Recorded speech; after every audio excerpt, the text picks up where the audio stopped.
Fonctionnaires. Il y a un an, la ville de Romans-sur-Isère suscitait la polémique en décidant de verser une prime d'assiduité à ses agents pour lutter contre l'absentéisme. Quel bilan un an plus tard? La mesure s'est-elle révélée efficace? Combien l'ont perçue? Denis Sébastien et Philippe Fivet sont retournés dans la Drôme. C'est une petite révolution pour les quelques 600 personnels de la ville de Romans. Cette année, ils ont perçu une prime inversement proportionnelle à leur jour d'absence. Hervé Didier est employé au service des espaces verts.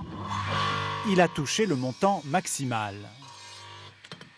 300 €, la totalité de la prime, dans la mesure que pendant un an, je n'ai pas été du tout malade. Donc, très appréciable. Mais la somme est dégressive et au-delà de 5 absences, pas de prime. Employée au service propreté, Sophie Cordel, elle, n'a touché que 150 €. Elle a été en arrêt maladie à 2 reprises. Sa prime a donc été réduite.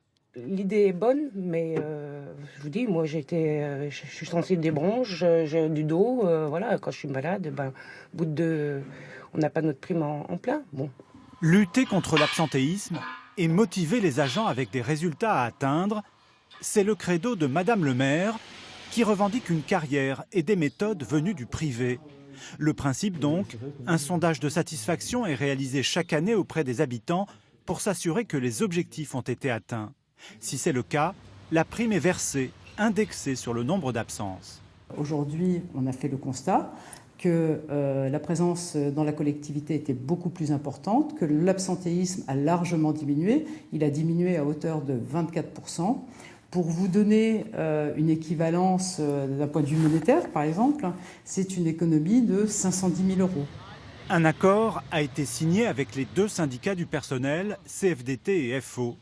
Un an après, pas de regret, mais il pointe tout de même une certaine injustice. Ce qui me paraît injuste dans ce système, c'est par exemple, on va prendre le cas de quelqu'un qui a une longue maladie, une maladie grave qui va s'arrêter 2-3 jours tous les mois et au bout d'un moment, sa prime va sauter alors que la qualité de son travail est la même que quelqu'un qui sera à 100% de son temps devant son ordinateur. Dans ce service administratif, certains n'ont touché qu'une partie, d'autres la totalité, mais beaucoup reconnaissent que la prime peut parfois être une motivation.